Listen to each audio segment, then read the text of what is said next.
Hello, the world. Hi. Welcome to another week, another Tuesday, and yet another episode of Best of Five. My name is Elon. You can see it above right there. And I am joined I'm by... Sharpie. I'm the real host of this podcast. What's good, everybody? Thank you so much for coming back to Best of Five, hosted by me with, the secondary co-host who managed to make it here today. No, I'll leave. It's okay. You go ahead. We have a great show planned for you today, and I'm going to let my co-host start by naming the topics of engagement. Nope. Okay. Well, welcome back, everybody, to Best of Five, as always. I'm Sharpie, that was Elon, and we have a couple of topics to talk about today. We're going to start off some of the hottest news, obviously. Elon, do we want to talk about WePlay? Okay, fine.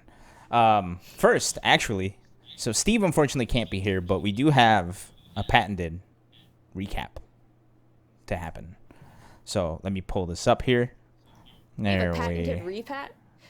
Patented recap. Yes. Let's go. Unfortunately, Steve couldn't be here to do the recap, but everybody send Steve some love. Let's give Steve a round of applause and some hearts and whatever else it is that we can do to show love to Steve, because I don't know how to show affection. We have a recap. Yeah, Steve says send love to all of Minneapolis for sure. Everybody go check in on Minneapolis friends and make sure that you stay up to date on world current events so that you can be armed with the power of knowledge to fight injustice. Call your Congress people. All right.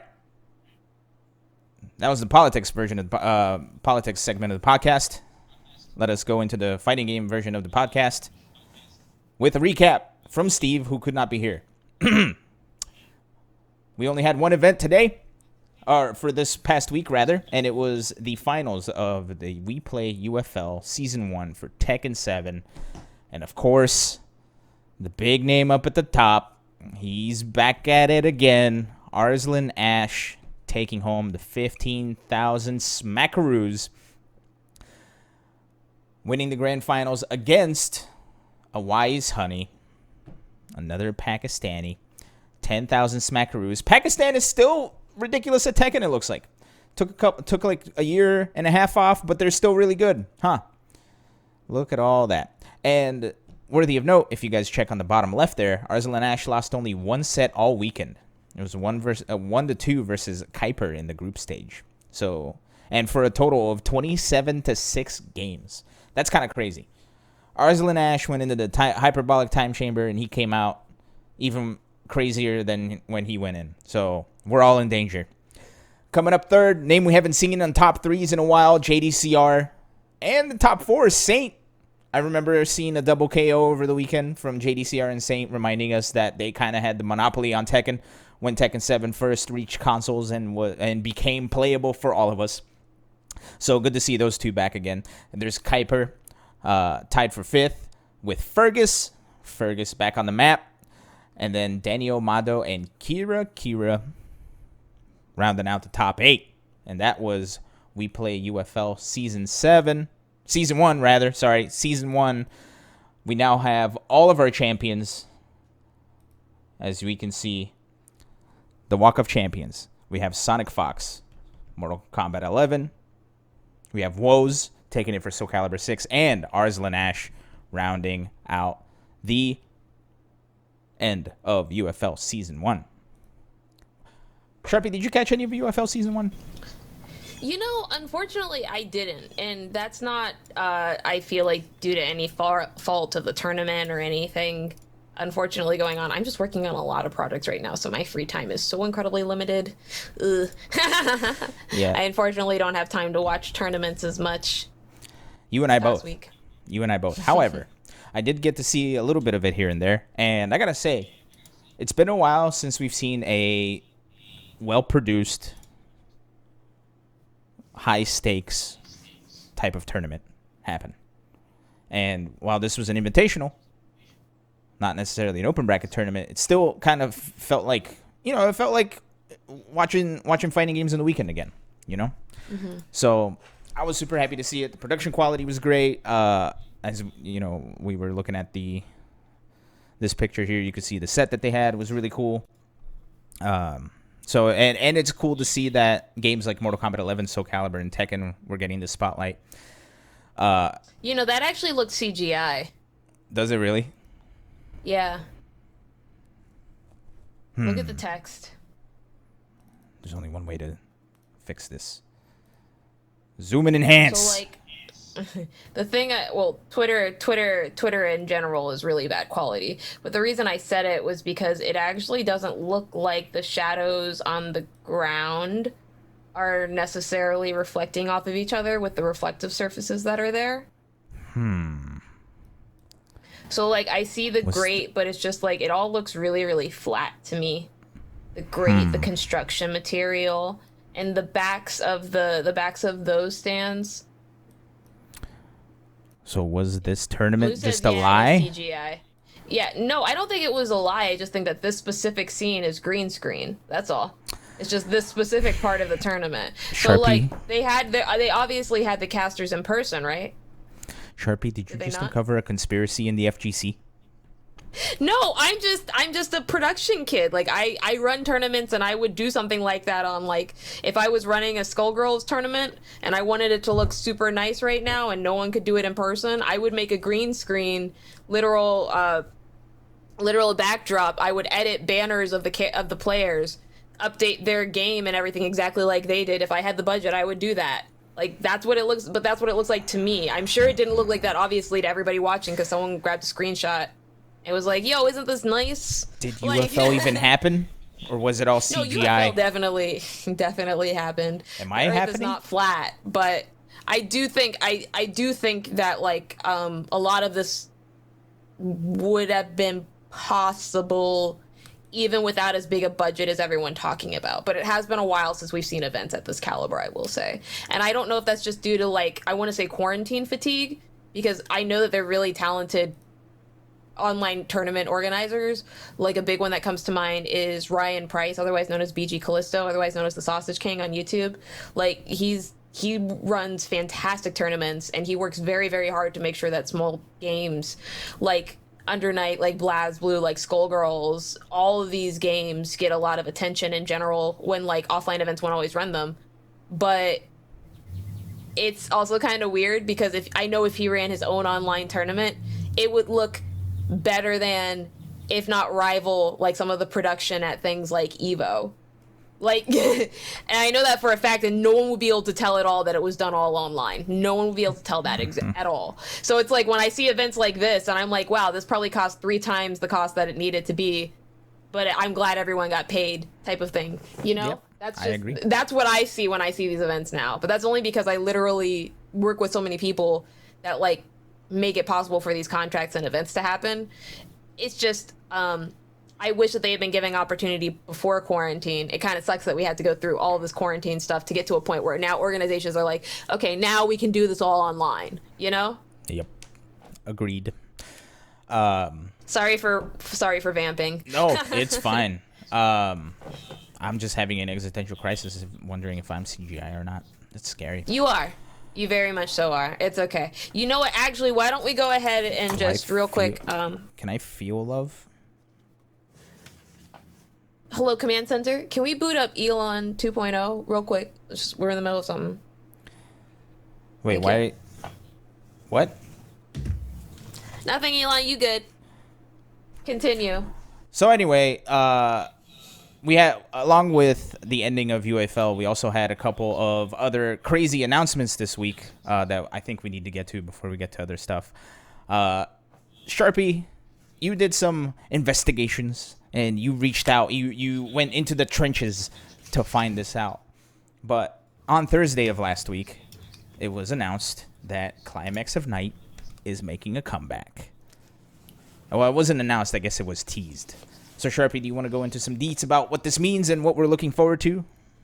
Of course. Elon, do we have the tweet? On yes. Thursday of last week, there was actually a Twitter statement that came out on Climax of Night's official Twitter. For those of you who do not know, Climax of Night is an Atlanta fighting game tournament hosted by the Atlanta Melty Blood, Under Night, community, and they exclusively tweeted out this picture saying, "How do we use @smash.gg again?"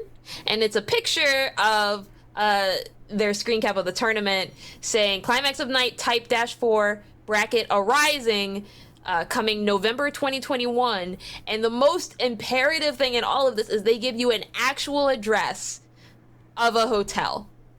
Now, I actually went and I used my super secret Illuminati connections to go ahead and speak to Shinobi, the head event tournament organizer of Climax of Night, and we were able to receive an official statement of him after pulling all of his fingernails. The statement is as follows. We're excited about making sure that French-bred players always have a home. Climax of Night tries to cater to all players, but prides itself at showing the highest level of competitive play that we can offer. The entire staff of Climax is working really hard to bring the event to life while keeping it as safe as possible for all event goers. We're working on it. TM. So, what I did ask for additional clarification on, for those of you who don't understand what that statement basically means, it is them actually confirming that they are going to have an offline tournament November of this year for Melty Blood, Under Night, and Dekigami, or I think I'm mispronouncing that game. I apologize. 1 second. I have the notes here. Dengeki. So he was able to confirm that. He said his staff is working super hard to bring it back, and he did confirm that it is actually going to be offline. And with this is actually our I believe the very first offline tournament announced for this year. I don't remember if CEO announced that if CEO Taku announced that they're doing an offline event. Do you happen to remember, Elon? I don't think there's anything official announced, but I think it was mentioned. But this is the very first official announced tournament of the year, then. There has not been any additional offline events committed to a date or a location or anything like that as of yet. I'm seeing confirmation in chat right now from Blue, one of the tournament organizers in the FGC. He states, Jabali said he wants to do in December, but no confirmation, unfortunately, as of right now. So yeah, this is actually the very first offline event to announce it, and just super shout outs to Climax of Night for being super amazing as always. One of the big reasons why I'm such a big fan of this event and why it was so awesome that I got to cover it was because Ben originally started this tournament specifically because Melty Blood wasn't getting enough offline play at events. It wasn't getting stream time. So this event, more than anything else, has been fighting to survive throughout the quarantine. Them being the very first to announce an official date as well as an official location that people can actually register for is absolutely astonishing, and honestly just completely a game changer when you look at all these other events right now that are still not 100% able to commit to a time and place. This is a really, really, really big first step, and probably the first step in seeing offline start to return. It's really, really great to see. I'm hoping that they smash pre-registration numbers out of the water, which is what I'm assuming they will be doing. But when I also asked Ben in the event that people wanted to support the event, knowing that they are out here trying to provide for the community, how could they help? And I was actually given a link to their shop, which I'm now going to post inside of the chat. But if you go to shop.spreadshirt.com/climax-of-night-arising, then you will actually be able to support them by purchasing their merchandising, and all of that goes to help pay for the staff of Climax as well as pay for the reservation fees of the hotel. Please buy a shirt is what I was asked to state. And with that, I'm actually really, really excited to be able to pre-register for this event. I don't personally play Under Night super competitively, but I do play Melty Blood, and I have dipped my feet inside of Under Night. So I am very excited to finally be able to return back to offline play in a super safe environment with around my friends again. And this is going to be a very, very quick pre-registration for me as soon as that link comes live. Back to Elon. Heck yeah. Again, I've been saying this for a while. I'm excited for tournaments to come back. And Blue in the chat mentioned that Type Lumina, which is the new Melty Blood that's coming out, is not going to be a main game, but there will be an exhibition. Oh, wow. So we have that to look forward to. Fun stuff. But I haven't played Under Night in a hot minute. Maybe I should get back to it. I had a pretty decent Eddie in it. Pretty decent Eddie. I don't have words. I don't have words for you, bro. That's all. I don't have words for you. Ask. It's not Hilda, so I don't care. Okay, so you say, hey, Eddie is not a character in the game. Oh. Now you I ask thought me. you were talking about Guilty Gear for a second. Oh, no, Under Night. So, Eddie? No, I mean Eddie Gordo. Eddie Gordo. See the joke there? I'm back in the show, baby. I'm so sorry to all of our viewers and listeners. I did have a decent home. Gordo, though. Oh, man. Oh, hey, Shinobi's here, too. What's up, Shinobi? Congratulations on the big tease. Looking forward to fun stuff, sir. I'm gonna get probably a DM later being like, Sharpie, I told you all that information in confidence, and you went ahead and used it as an official quote. But in all seriousness, I do want to stress that like helping out events like this, especially events that that didn't necessarily have, you know, there was no guarantee that any event was going to make it out of quarantine, but especially events like this, events that have been like 100% community driven, all of their money is exclusively coming from the community that they're trying to host from. Events like that really do need help coming back, and it's incredibly important that if you love any of the games we talked about before, that you do actually go ahead and pre-register for Climax of Night. Go check them out at Night's Climax on Twitter, and even more to follow on their Discord, of course. Yep, and go pick up a shirt. I'm going to pick up myself a hoodie because I've been needing a hoodie. Bracket, buy a shirt and bracket. Yes. All right. Exciting stuff. Finally, it feels like we're on the way out of the dark tunnel that was this pandemic. By the way, completely not fighting game related, I got my second dose of the Moderna vaccine on Saturday. So that was fun. Oh, I thought you were going to say of the illegal substance that you're trafficking to and from Cuba for me. No, that's coming later. Okay, my bad. We might have to have a conversation about that offline, but okay, sorry. keep that one on the That's private awesome, side. though. You know, everybody getting vaccinated is important to us returning back to our daily events. And as always, here at Best of Five, we do recommend that as soon as you are able to, you go ahead and get vaccinated. Yep, and it was so funny because the lady who did the injection was so good at it that for like my entire drive home, I was convinced I didn't get the vaccine because I didn't feel it go into my arm at all. And then a couple hours later, my arm started getting sore, and I'm like, all right, I got the vaccine. I'm pretty sure it's because you're only CGI, Elon, and we're working on that. Wait, what? It's a callback. Oh. We did it. The earlier one, you said you were CGI. Because what's real? I got activated just recently. I don't know. You know what's crazy and definitely not CGI is the Skullgirls Championship Series. Yes. Which we started talking about last week. Now, Elon, if you want to go ahead and give us the quick lowdown on what we covered yesterday, and we can build upon that. Well, yesterday we didn't cover anything, but we were here last week. I meant last week, yeah. I do the same thing, so smart. I'm pointing it out because I... All right, anyway, here we go. This is what we covered last week. We have the initial details for the Skullgirls Championship Series. So the SGCS? I don't know how we're doing the acronym. The council is going to have to get back to us on that one. SGCS is correct. SGCS? Okay. Thank you, council. So they're going to have 3 blockbuster tournaments. These are going to be basically the majors. One in the spring, one in the summer, and one in the fall. It's going to have a 2,500 smackaroo prize pool for each blockbuster. There's going to be a spring qualifier from April 16th to 17th, which is this coming weekend. Everybody get ready. The spring blockbuster is going to be April 24th. And then the summer and fall blockbusters are still to be announced. They have multiple minor tournaments throughout the year where top 3 results count towards player standings. We still don't have any information on those. And we have a 16-player finals with 10,000 smackaroos on the line. That's really exciting. That's a huge number. And the top 8 from point standing plus 8 finishers from last chance qualifiers. That's incredible. I'm looking forward to all this. And unfortunately, Sharpie, you weren't able to hang out with us last week when we were covering this, but you being the voice of Skullgirls on this show, and I think for a lot more than just this show, I want to get your thoughts. What do you think about Skullgirls finally getting an official championship series and the amount of money that's going into it? Are you excited? What's going through your mind? So back in 2016, I actually ran the Skullgirls tour, which was the very first official community circuit pro tournament for Skullgirls.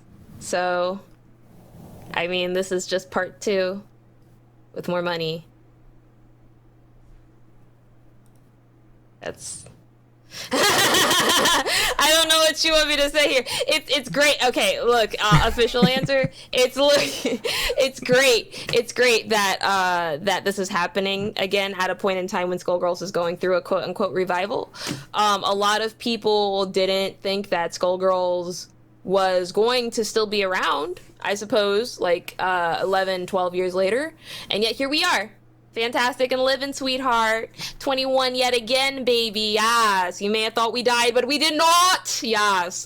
Anyway, in all seriousness, it's really great to see that, outside companies still recognize that Skullgirls is a very large IP with a very active community base of both mobile and console, as well as PC gamers, and we are a community that loves to support our game across the board.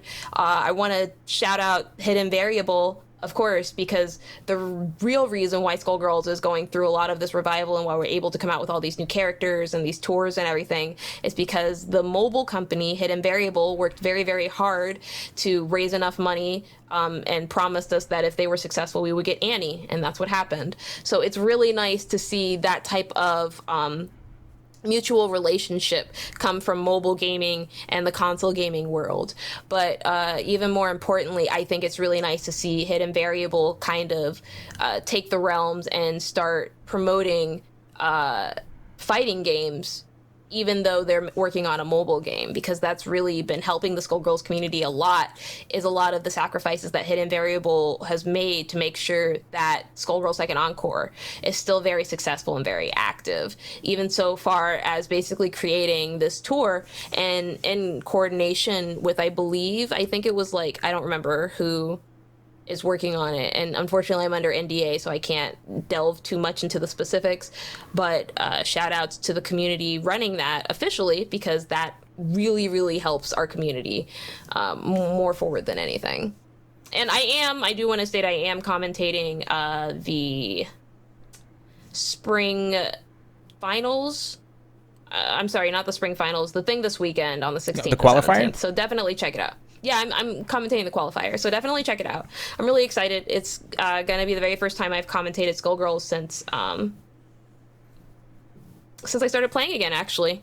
So it's gonna be really, really nice. Last year I was excited to commentate Skullgirls at EVO and Skullgirls at EVO Japan. That didn't happen, so I'm really excited to get an opportunity to commentate the game during the second coming of the Pro Tour. Nice. I feel like Skullgirls is kind of like the FGC Cinderella story, right? Because it existed and it was always kind of true. Guilty Gear is right there, bro. Well, true, but with Skullgirls, here's what I mean. With Skullgirls, it existed and it always had like its very loyal fan base, very like where they all like the FGC and Skullgirls almost didn't mesh too much in the very beginning, right? Because I remember going to tournaments and seeing like the Skullgirls corner, and like nobody would be going in and out from there to other games. It just felt like it was a very mutually, or not mutually, but it was just felt like it was a very like exclusive thing, not by the fault of their own. And slowly but surely, it's been getting so much steam, and then having all the drama that happened with the person who was one of the faces of it. And now it coming back again, it just feels like it's a very good story of both passion and perseverance. So yeah, but we have to wait until every other independent fighting game gets their documentary before we get to see that Cinderella story. So very true, very true. It's always really funny to me because it only feels like what ends up happening is people remember that Skullgirls is around not when we're at our highest, but when we're at our lowest. Mm-hmm. Like, you know what I mean? Because all of the stuff that happened last year with everything was the very first time that me, one of the people who was considered like a community leader and face of Skullgirls, was asked to do a lot of things by a lot of people, not just like appear on this show, but talk to a lot of people about a lot of things. That was when everyone realized it, when everyone was like, ooh, can't believe that happened with Skullgirls, let's get Sharpie, you know? Yep.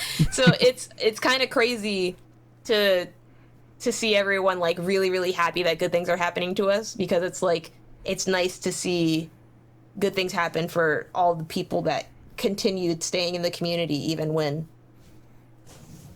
things got rough. Yeah.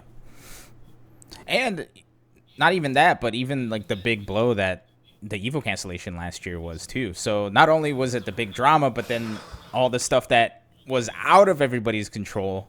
Well, I don't know if out of everybody's control is the right term, but the stuff that we couldn't was outside of the change. Community, outside of the Skullgirls community in general. Yeah, yes. that was a huge. There were a lot of companies that after Evo was canceled, a lot of the projects that happened with Skullgirls ended up unfortunately not happening, just because Evo wasn't happening anymore. It was no longer considered viable. So it was like unfortunate. Yep. Yeah, and it and like really you said, unfortunate. People hit me up too. They were like, "Sharpie, if you want to run a tournament, we'll promote that." I was like, "Bro, like, I'm tired. Like, I am tired. The person, she's tired right now, and like, y'all just are putting me through the ringer, and I need to breathe." Sharpie needs a nap time. 100%. That's how I've been justifying not doing work or saying no to things. Like, I need a nap. Yeah. But anyway, I just tell people that, like, literally, you know, they play grapplers so that I don't even know how they got the number. That's what I usually tell people. It's a good strat. I'm going to remember that one. But anyway, so exciting. Skullgirls official tournament. Big money. Points. Good things. Hooray. Let's move on. Sharpie. One other thing we wanted to get your thoughts on. Last week, we talked about Shanty being out. Have you gotten a chance to play? What are your thoughts on the Shanty? Since you're the Fighting Herds expert. Oh, my God. I'm so glad that you asked me. Okay, I just want to say, Shanty is probably the most fair, most balanced character I've ever played in my entire life, and in no way, shape, or form needs to be nerfed. And I actually just want to thank Main Six for coming out with a very balanced character that, if anything, needs buffs. You know, honestly, it's really nice to see super honest gameplay in a world where so many people play grapplers, you know? I like how people on the chat were already calling that you were going to go on an anti-grappler rant. Whoa! Whoa! No, but in all seriousness, Shanty's actually really fun.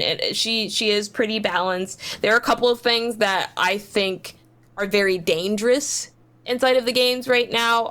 She has a weird wall bounce mechanic that kind of ignores a lot of the juggling decay, and it gets to be problematic if played at a high level. But to be very honest with you, I don't think anyone's been able to like necessarily quote unquote break it yet. So there's some really cool things that she can do in addition to like ignoring like I said, wall bouncing, OTG, very basic fundamental fighting game mechanics inside of the game. I think she's very balanced. I do. As of right now, do I think this character is balanced? Yes. Do I think she has the ability to be broken? Yes. But like that's almost every single character before they're played at a super high niche level. There are a lot of interactions to be figured out. And as of right now, I haven't personally been able to break her. So super grats to that Main Six. I've been doing nothing but playing that game. Like after Shanty came out, I spent like maybe the first 3 days exclusively playing while I was working. Sorry to my job. Please don't fire me, my job. Because I know y'all listen to the podcast. Please do not fire me. I promise I was working while I was playing. Me too. Yeah, me too. Anyway, play them's Fighting Herds. The game's great. I really enjoyed it. And Elon, if you haven't played the game, I would love to play some them's Fighting Herds with you. Maybe after we both, register for Climax of Night. Maybe my Eddie Gordeau needs to make a comeback. But man, I really do want to play Them's Fighting Herds, but I have such a hard time getting past the subject matter, and that's just a personal thing. Oh my god. Maybe I just need to suck it up and just play it and have fun.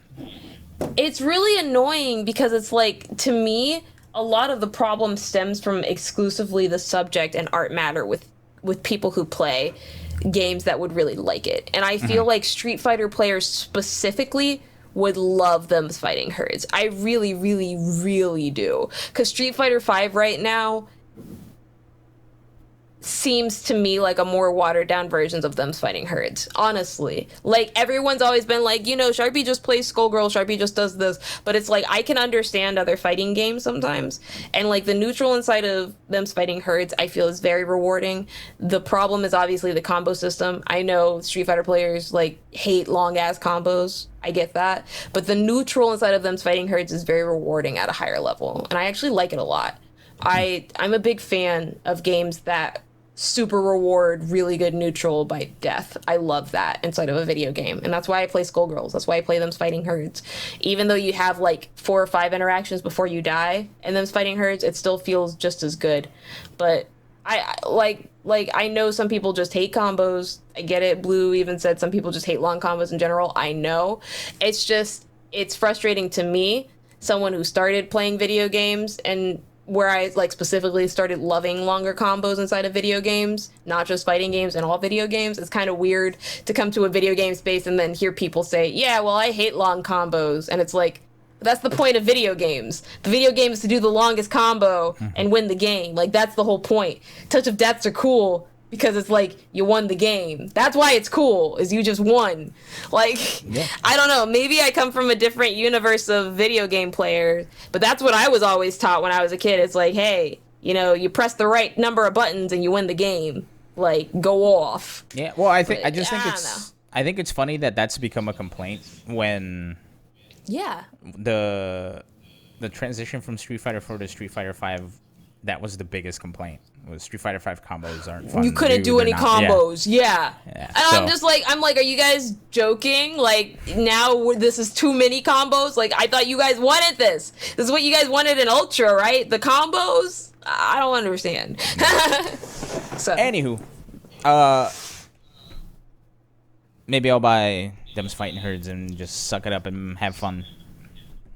Yeah. If you go to playtfh.sharpiepls.com, you can actually pick it up right now on Humble Bundle, because if you pick it up officially through the Humble Bundle store instead of the Steam store, you actually directly help the developers and they get a larger cut, thereby supporting the community and coming out with even more DLC. Playtfh.sharpiepls.com. Again, we're going to have to start asking for cuts of that $0. All right. We talked about Shanty. We talked about Skullgirls. We talked about Climax of Night. We talked about UFL. There's more exciting announcements that happened, including one that we never saw coming. Want to watch this trailer? Ooh, a trailer. There we go.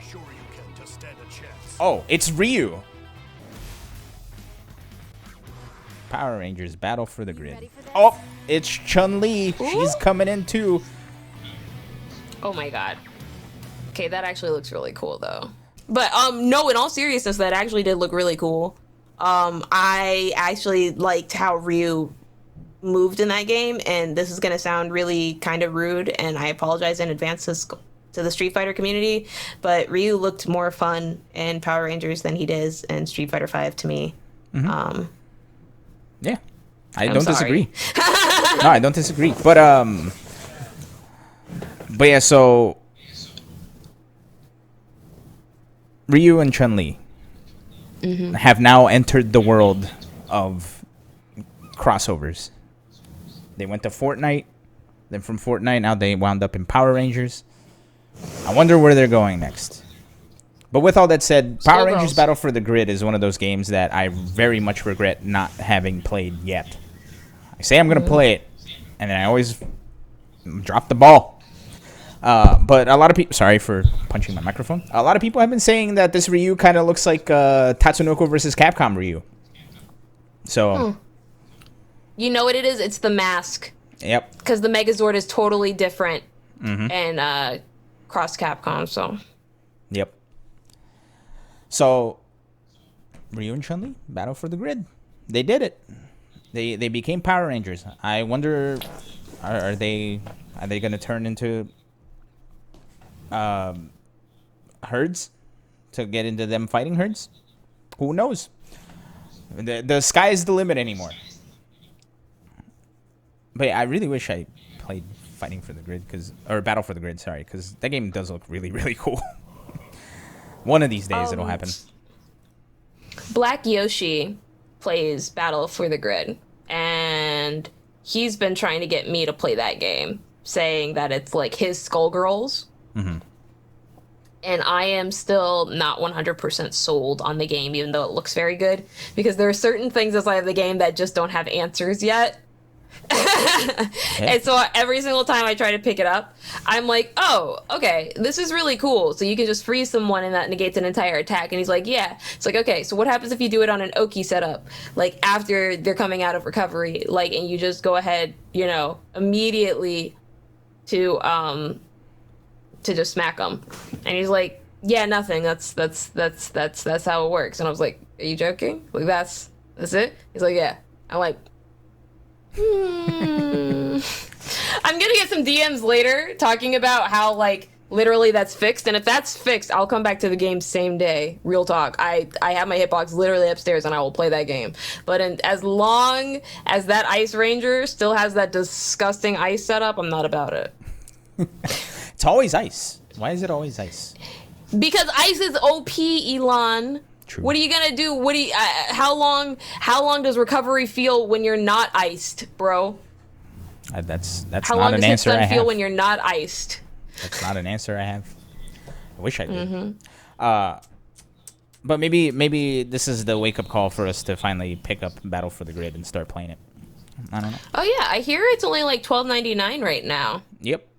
Thanks to Lord Dorkface. that is a really funny name. That's a good one. We have one final announcement, and this is our weekly update on who's joining the King of Fighters tournament. So let's take a gander, shall we? Oh, it's Mai. Who could have expected that, huh? I did not think she was going to make it in. This is a complete shock. I can't wait to see who's coming out tomorrow. I mean, she looks like Mai. Yeah. And it's one of those things Academia. where it's like, I just want to play the game. I'm tired of seeing the characters. Cool. But judging by how Honestly, big KOF rosters are, I feel like we're just going to be here for like the next year or so. Just every Wednesday. Honestly, I don't hate all the character reveals. I really don't. Because here's the thing. If I had been able, leading up to Skullgirls, every single update, even though I know who the characters is, if they did like a character showcase where they went over the moves and how it's going to look inside of the game for all the characters, it would still get me excited. I completely understand what you're saying here, oversaturated trailers, because we've had to cover these trailers every single week since when? January, right? It's been about 4 months now. I think so, something like that. Yeah, it's been a period of time. So like I get it. But I also feel like, wow, one, this development team has been doing amazing jobs rendering every single one of these fighting game characters, because that's not an easy thing. Yep. Two, all of these characters look so beautiful in the actual game. Imagine getting personalized gameplay of the character that you're going to play. Yes, we knew Andy was going to be, wow. Andy? Yes, we knew Mai was going to be inside of the game. You know what I mean? Everyone knew it. Did we know what she was going to look like? Also, yes. But isn't it great to actually physically see how she's going to look inside of the game doing these moves? Super yes. Like it's really easy to complain, I feel, when we keep getting all of this free content. But it's also like, man, she looked good. And I'm reminded yet again, I should play KOF. I really, really, really, really should. Grinning Oni is saying SNK is being super smart about how they're handling this build up to the release, in my honest opinion, and I incredibly agree with that. I really, really do. If I were on SNK's marketing squad, I'd be giving myself a pay raise and then some, because I gotta tell you, this is selling me very heavy, very, very heavy on KOF, to the point that like I did look up the pre-order. Didn't actually do it, but I got closer than I've ever been to pre-ordering KOF on release, because I was going to pre-order KOF 14, and like last minute I looked at some of the renders and I was like, eh. But now I'm looking at the characters and I'm like, what, this game looks great. Every single character looks great. The interactions look amazing. They're being very, very honest with the characters' visions and how they've been this entire time. It's hard to be like, I don't want to play this game. It would only have to be mechanics at that point, and I don't dislike KOF's mechanics enough to not play it, you know? Let me say one thing, and it's going to sound like I'm backpedaling. That's because I am. Don't mistake my lack of patience for lack of appreciation. I'm a person, like, especially like within these past years, these past few years, I've just grown so impatient over everything that I'm seeing trailers and it's just like, I would just want to try it. I just want to play it. Just give me the controller. Just give me it. But for sure, like, this is such a huge step up from what we were getting from KOF 14. This is, we love to bring it up, that ass slapping trailer for that mobile game. Yeah. Not even the same thing anymore. Can't believe it was the same characters. So big steps up, big cool things. Can't wait for KOF 15 to try it out again and get to play some. I had my KOF. Did you have a KOF 14 team, or did you not play? I messed around in KOF 14, but I didn't have like an official team. You know, I ran, who was it? I think it was Mai King Vice. Okay, I'm trying to remember who my team was. Mui, Mai, and Mian.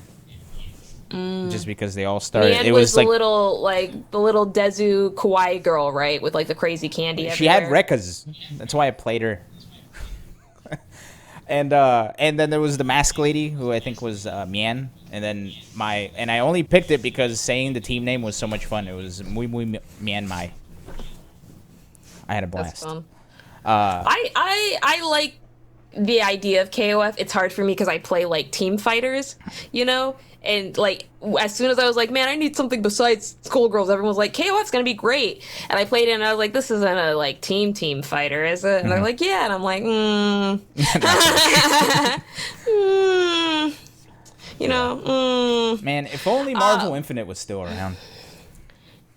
You know, I actually really like Marvel you Infinite. know, actually, that unironically. does actually bring something that I would like to kind of talk about. Go for it, because that was the last thing we had to discuss. So I know. Elon, you remember earlier last year when we heard like rumblings about Project L, and I must have said it now several hundred times on this podcast, but I really don't feel comfortable talking about Project L before we get any actual gameplay and before we actually get to play the game. And I've said this because of what happened with MVCI when it first came out. You remember how like the first look at everything just destroyed that game, which I still argue is a very good game. I still think MVCI is a very good game. Yeah. There are a lot of people who still play it, and it's very unfortunate that it got killed so early, I feel, pre-released, you know? So the thing I wanted to talk about is, let's use KOF 15 and Project L here as an example, but do you feel like KOF 15 is doing their hype and doing their marketing right, you know, as opposed to like, so here Project L is, right, they're not in alpha yet. We last month heard rumblings about, you know, content creators getting an opportunity to possibly test it in the Los Angeles area where Riot Studios is and everything, but we haven't heard anything other than that, right? So I guess my question is, do you think that it's better to be completely quiet until you have something 100% that's going to look at the end end game, or do you think it's better to be transparent the entire time? Those are two different philosophies with each their pros and cons, right? They are.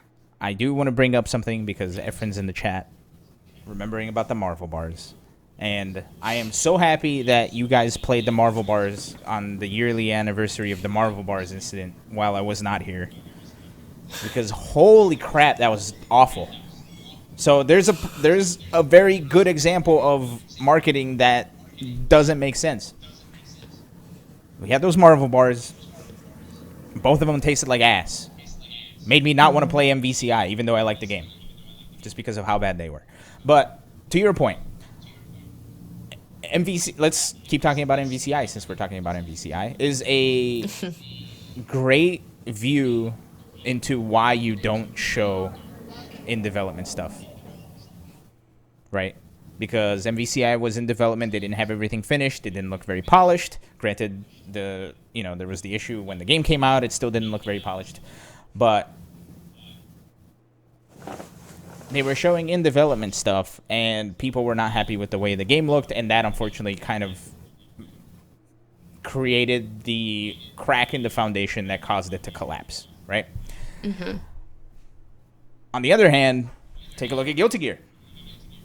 They're showing every step of the development. They're being very transparent. Granted, they have the basic foundation down, right? The game looks beautiful. The game plays great. Just a couple of things about it are off. So I guess it just depends. I guess it just depends on what you want out of the game, right? What's the voice of the game, right? Because for something like Marvel vs. Capcom, it's a very visually fantastic game, right? Because you have beams going everywhere, and you have characters that you immediately recognize flying all over the place, and there's a lot happening. You could it's very argue high that octane. for any fighting game, though. I feel like that argument isn't entirely fair about it being a visual game, because every fighting game is a very visual game. The very first thing any fighting game player will tell you that they love about their game is the way it looks. So I think I'm sorry. Sorry, I just wanted to clarify. I think what I meant is visually busy, right? Because with something like Marvel vs. Capcom Infinite, there's a lot going on. Something like Street Fighter, it's just two people moving around, or something like Skullgirls. Totally Everything is just like in that one little space. And there's a lot going on in that little space. But and something like Guilty Gear, it's unlike Marvel vs. Capcom, where with Marvel vs. Capcom, there's a lot every part of the screen is something that can happen at any moment. Mm-hmm. With something like Guilty Gear, everything is just focused down into one very tiny section of the screen at a time, and there's a lot happening there, but it's not the whole plethora of the screen, right? So it's a different type of busy. Thank you, Blue. So I think it just straight up depends on what game you're trying to make and what you have to present, right? And I think the other part of it, too, of why Marvel vs. Capcom didn't, the marketing for it before the game came out caused so much damage, is because Capcom wasn't entirely transparent with what they were showing, right? With Guilty Gear, they're like, hey, this is what the game looks like right now. We're still working on it. There's still more to come. Here's what we're working on. Here's what we're aiming for. With Capcom, they were like, here's a demo. Enjoy. See you next month. Right? Yeah. So I guess it depends on what kind of voice you're trying to show or what you're trying to portray, and it also depends on how you do it. But I think both, like the Project L thing, it's like we know it's coming. We don't know what it looks like, but hey, when it comes out, we might have something absolutely amazing in our hands. Right? And maybe right now it looks like something they don't want to present. So I'm really hoping that we don't necessarily get I like Riot's games. You know what I mean? I may not always be okay with some of the practices that Riot does with their employees, but I like their games. I like League. I like Runeterra. I like what's it called? Teamfight TFT. Tactics? Yeah, there we go. I like their games. So I'm excited for the fighting game, but I'm also like, I'm really hoping that they do the whole transparency in their patch notes and with the development of the game like they have for League of Legends and for Runeterra, you know? Because every single step. Oh, Valorant is also, thank you, Blue. Yes, Valorant. I haven't played Valorant as much because I'm not an FPS player, but yeah, Valorant is a good game. I could talk about Valorant. I've always felt that it's one of those things where Riot has a pretty good standard when it comes to being a certain amount of transparent with their audience. I'm just concerned because I know the fighting game community kind of isn't used to transparency at a large scale in big fighting games, right? Like the Skullgirls community is very used to it. I want to say the Them's Fighting Herds community, the KI community is all very used to it. But there's also a type of entitlement that you get in communities like that starts to hurt the publisher and the community at large and the developers, right? And it makes the developers not want to be transparent anymore. So my concern is that, like, by being transparent after the game starts to come out and by telling us stuff, they open themselves up to the type of, like, harassment that you see, like, you know, with KI and with people being super mad that something's not fair or something like that, I guess, is what I'm trying to say. Does that make sense? Mm-hmm. Yeah. It's like a semi-big fear that I have when it comes to the game. And I don't know if it's 100% founded because Riot is such a big company. And I know that, like, when they bought, what's it called? Rising Thunder, when they created Project L, I know they're going to have, like, you know, thick skin and not really care at all about it. But it still kind of concerns me because just seeing what people are doing now with Guilty Gear and everything and being like, oh, you know, even before the game comes out, like, I'm going to get a copy of it because I'm this influencer, so on and so forth. And then immediately proceeding to be like, by the way, this is broken and needs to be fixed right now. Like, on social media without talking to developers, I'm just like, okay, well, you know, maybe we don't do that. Maybe we don't, like, incite mobs, you know, type of thing in order to, before, like, everyone gets an opportunity to play the game. But it's also kind of weird to me because I'm like, but that's good for the ecosystem, right? It is. But, like, my whole thing is, I'm just saying, who is going... well, more importantly, how is Riot going to know that Darius as a grappler is a bad character? You know? If, like, the grappler mains on Twitter get an opportunity to play, and then they're like, Darius needs to be buffed. You know? So let me ask this: do Riot games like League of Legends, Legends of Runeterra, and Valorant? I play Valorant, so I should know this, but I don't. Do they have a public test realm where they're testing stuff out? Yeah, or no? Yeah, they have PTB. Okay, that they have test completely builds. quashes my point. Dang it. So never mind. But with that said, it's one of those things where it's funny because I think this is something that I brought up just in conversation back when Street Fighter 4 Ultra was coming out. Where does the where does it stop where top players and influencers get more say than, you know, the common player in the game, right? Yeah. Like the common player, like myself, doesn't necessarily have a bigger voice like an influencer or like a top player. But I still enjoy playing the game. So if I have a top player that's like, oh, this move is broken and it needs to be fixed because it doesn't work in the way that I want it to, it's like, well, what about the little guy over here? Huh? What about the fat little guy? Huh?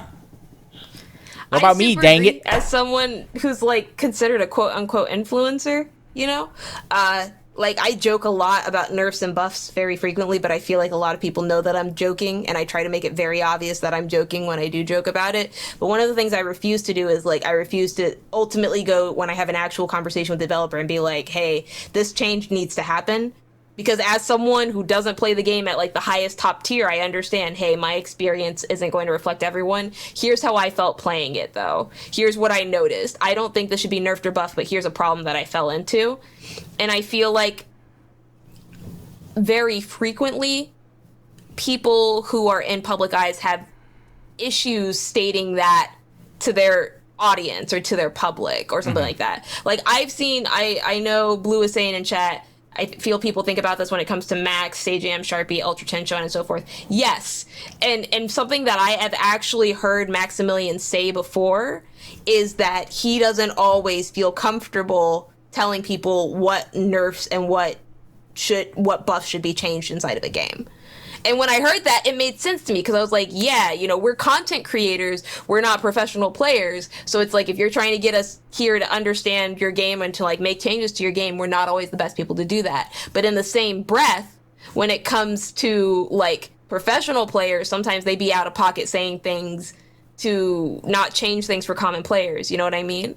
And I feel like all of that comes back to we as players have a really big responsibility, especially as players that have platforms online, of really dissecting the fighting game that we're playing and being like, why is this not okay? Why do I like this? Why did that interaction happen? We have to ask those questions. Even if my content is just haha funny time, yo, you didn't block that type thing, it ultimately comes back to Sharpie understands that people are going to play grapplers regardless. Even if I personally hate them, I'm not going to go out of my way to tell the developer, by the way, grapplers should never be inside of this game. I don't do that. As much as I joke about doing that, I don't actually do that because I understand that character archetype needs to be inside of fighting games because of, you know, I'm blanking on why grapplers are needed, but I'm sure that they are, you know, like by someone. I don't know.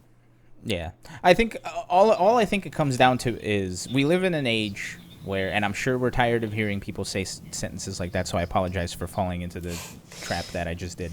But we live in a time where game developers are trying to please a consumer, but they're also trying to please influencers and top players, right? Because ultimately that's marketing. That's free marketing. So it's not always free. Sometimes they pay us. Exactly. But like if they can get an influencer on their side to talk about the game and have fun with the game, that's, you know, more purchases from the people that watch those influencers. I think there needs to be a balance between trying to please the people who play and being confident in what you're making and not just caving to other people wanting what they want in the game, right? Because at the end of the day... 100%. Yeah, because at the end of the day, I think the people who do this best is the Tekken crew, Harada and Michael Murray. Because they're very confident in what they're putting out. They know what they want for the game, and they know what's best.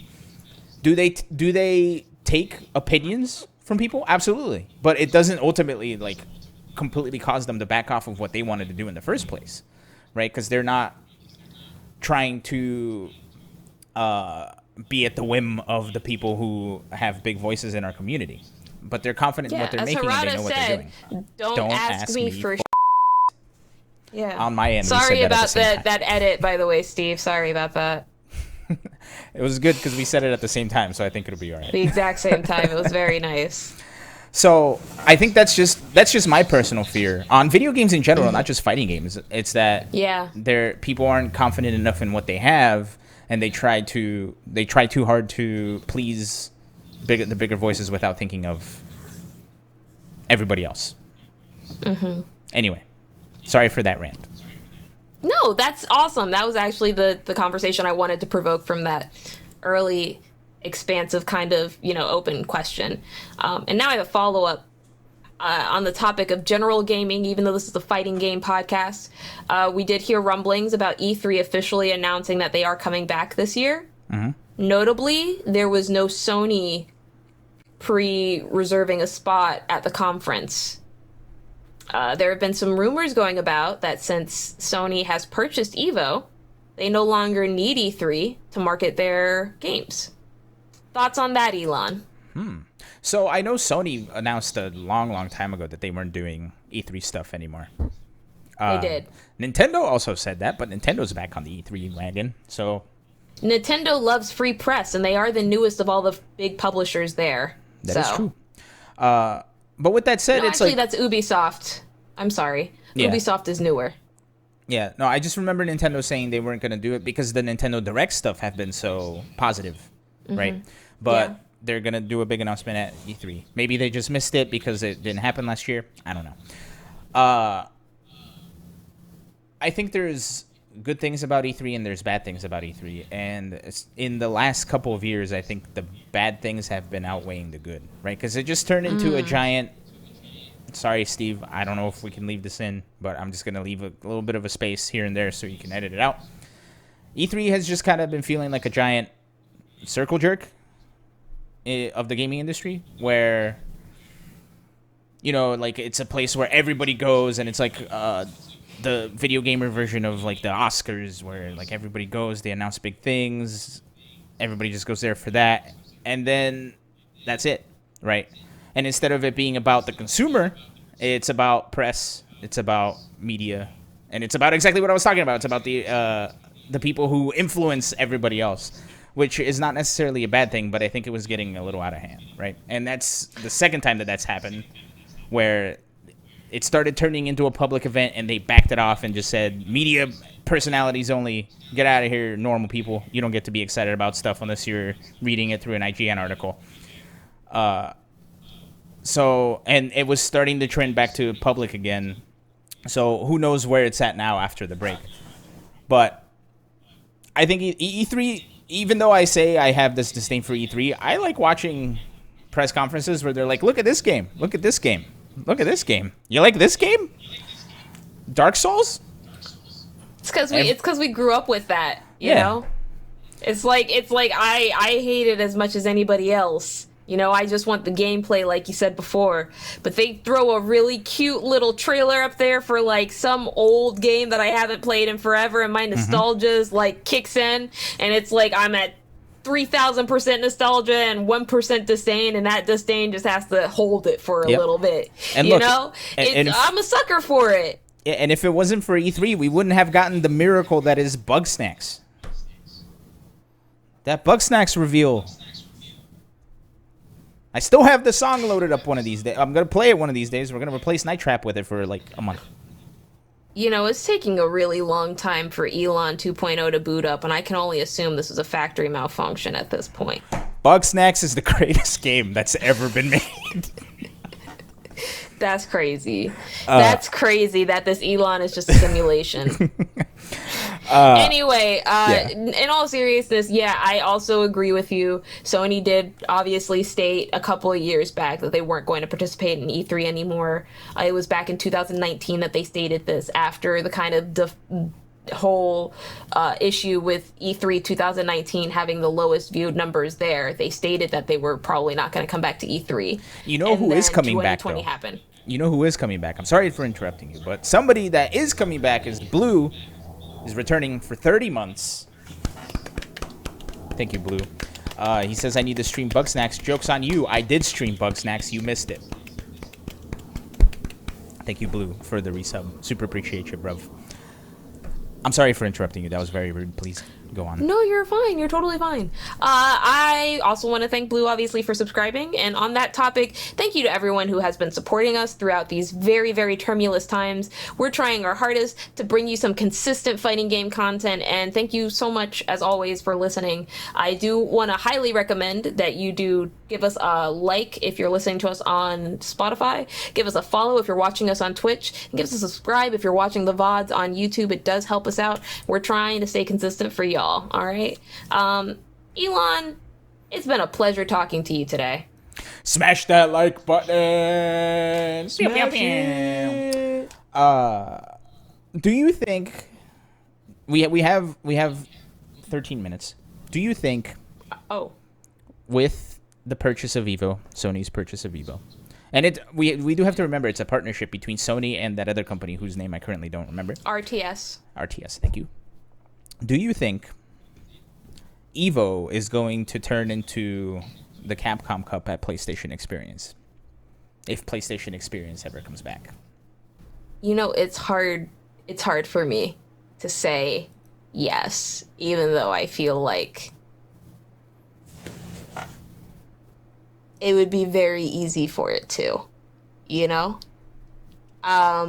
It's hard for me to say yes because, like I stated before, and the last time that we covered the news about the Sony acquisition, I believe that both Tony and Tom Cannon wouldn't have given up their vision of Evo unless they believed that the community would be the same for it. So it's really hard for me to see the event change from being about competitive fighting games to exclusively being about showcasing Sony stuff, you know?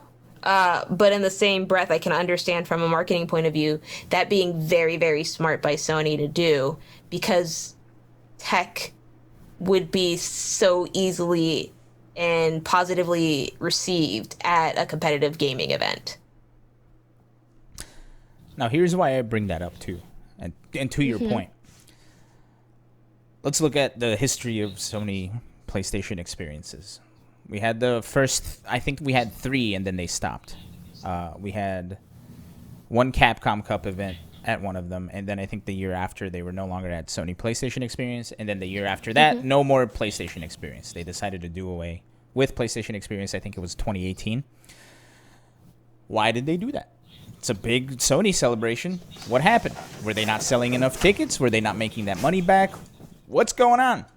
With something like EVO, where those events can nest themselves in each other, where it's not necessarily one event taking precedence over the other, but for example, let's say that the ballroom inside the Mandalay Bay, half of it is EVO, half of it is the Sony experience, still get the big finals on Sunday, not affected. The event happens just within that PlayStation experience capsule. I think it's a great thing. It's a great way for Sony to justify having something like a PlayStation experience when you have that guaranteed number of, like, I remember last EVO I went, there were 2,000 entrants in Street Fighter V, 1,000 plus entrants in Tekken. Doing away with the fact that they have crossover, that's 3,000 people right there. I don't know what the PlayStation experience numbers were. What I do know is more important than those 3,000 people is the 39-month strength that Ace King Offsuit has subscribed at Tier 1 for. Thank you so much, Still Steve. not the longest. For his own show, Not still in not the any way, longest. shape, or form. He's trying. He's trying to get up there.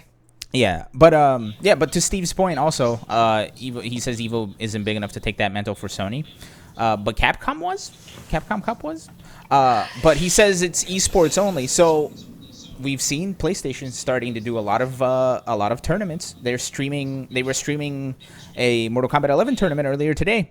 Is this their way of kind of cornering the esports market? Going to be the first big developer to be like Sony esports. Right. Who knows? The real question should be whether or not we're going to get that Twisted Metal tournament now. I want Twisted Metal back. Thought you wanted Bug Snacks, my guy. What happened to Bug I Snacks? have Bug Snacks. I actually dug this out just the other day. Twisted Metal Black, baby. It had the online. Oh my god, it did have the online. That was actually the very first Twisted Metal game I ever played. I had 2, I think, as a kid.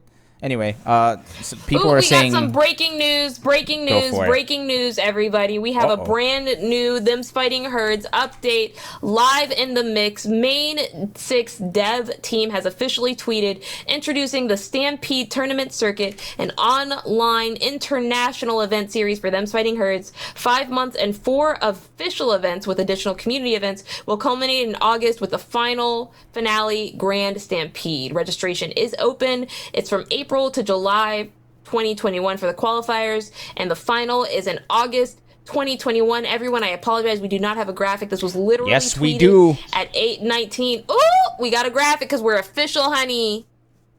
There you go. There's a tweet.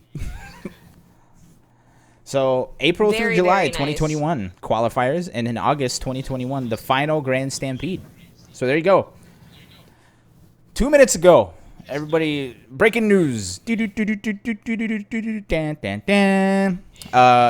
this is a big deal because it looks like the people behind it are actually the Fighting Fanatics, who are some of the tournament organizers behind some of the biggest Them's Fighting Herds tournaments inside of the scene. So super congratulations to them. It looks like Main 6 is actually supporting the event as well and promoting it as well, which is really, really nice to see. Yeah, big thanks to Blue for bringing that up in our chat. Good stuff. Well, we got a big announcement right at the end. Big surprise announcement. Big Main 6. We were just talking about Them's Fighting Herds. So there you go. Now, them's fighting herds is them's fighting circuits. Them's fighting tournaments. Anyway, I think we have reached the end of our rope for this episode. And by rope, I mean we've run out of things to talk about. Not necessarily sanity. Se terminó nuestro amor finito. Mis amigos. Are we going to get DMCA'd for this? Are we I don't know. Get DMCA'd for me singing My Way in Spanish? Oh, I don't know. I don't know what I was listening to. Anyway, let's go ahead. Let's go ahead and end the show. I'm sorry. It was beautiful. I'm sorry. Anywho, for this week, this has been Best of 5. Sorry for cutting it so short and abruptly. Thank you for joining us, everybody in the chat. I appreciate y'all. Thank you, everybody that resubbed today. Thank you, everybody that followed. And if you're watching the VOD of this, thank you. Now hit that follow button. Hit that notification gang sign or whatever it is influencers say. I don't know. Every real podcaster has a sign-off phase. Good night, Canada. I've been Elon. That's Sharpie. Bye.